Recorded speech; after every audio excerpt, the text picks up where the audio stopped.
Educational and economic outcomes.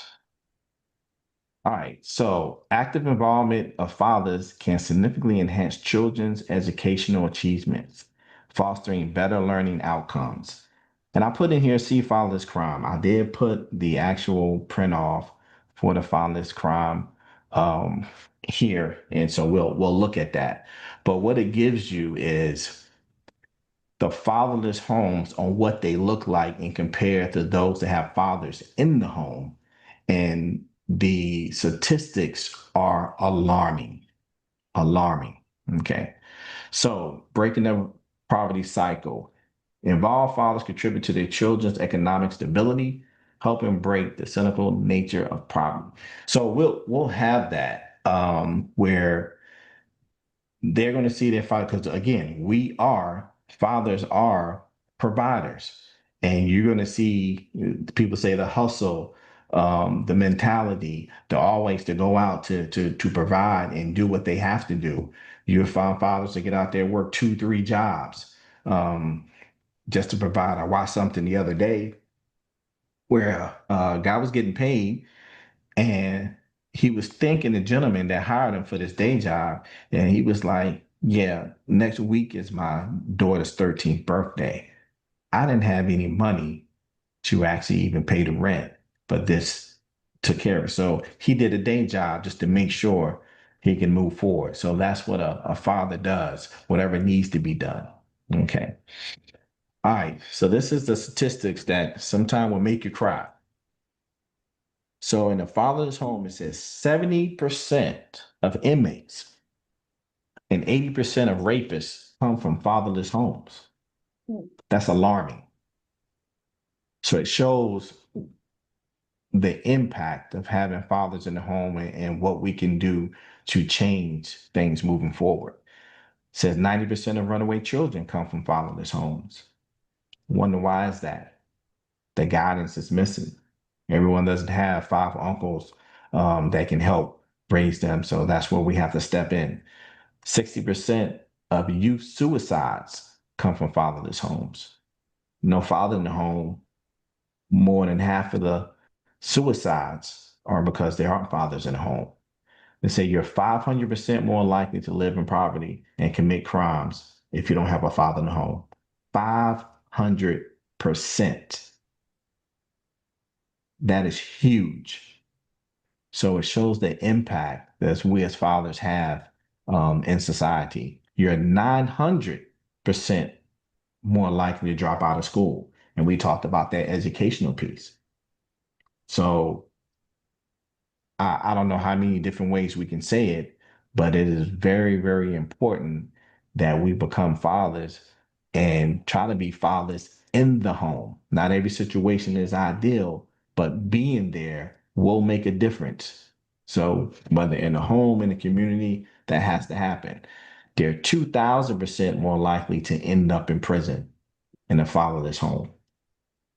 So this is where being a father is, I see the impact. I know the impact.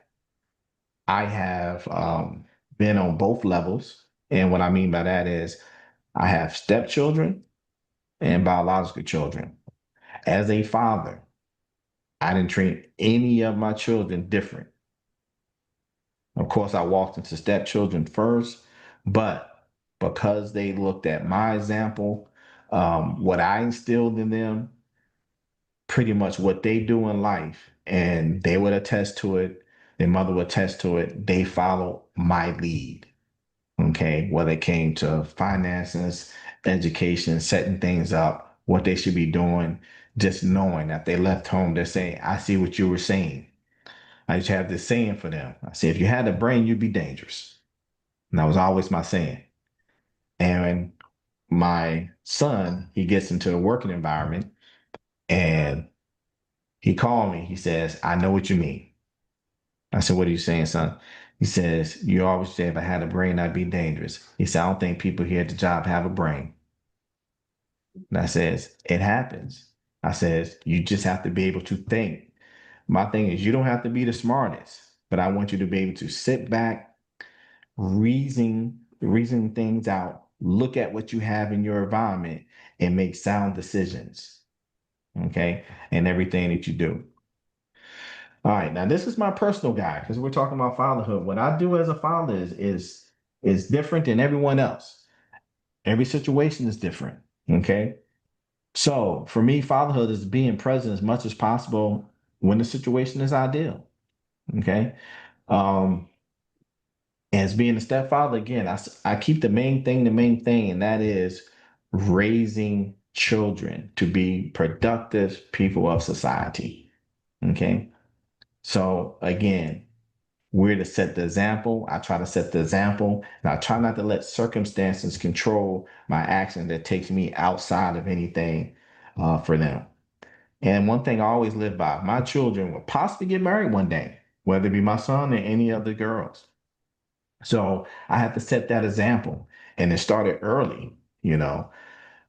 My son, he understands that he's always going to walk on the outside and the female's going to walk on the inside when he's walking someone down the street.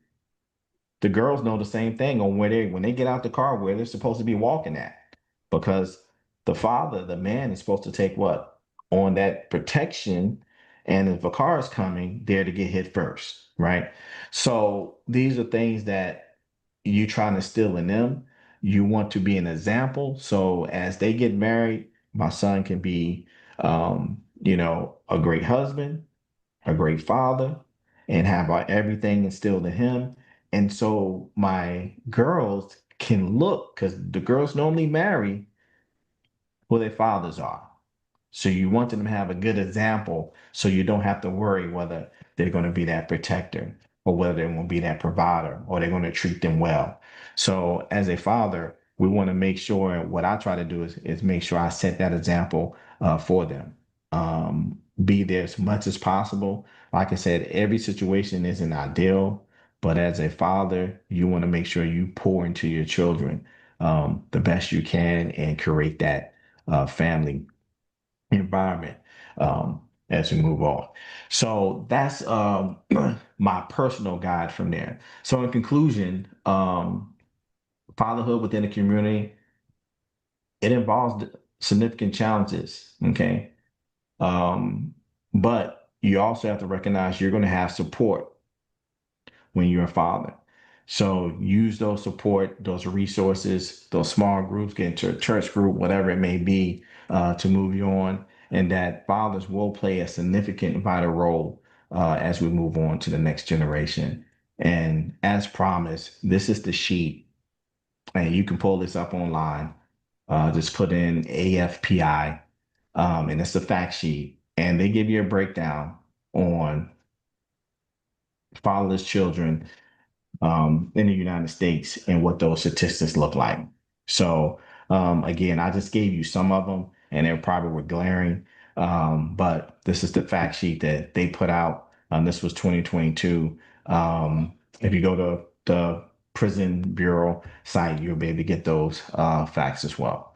All right, that's all I have. If there's any comments, that'd be great. Again, like I said, I don't consider myself a SME, but again, I am a father and I may be able to add some commentary.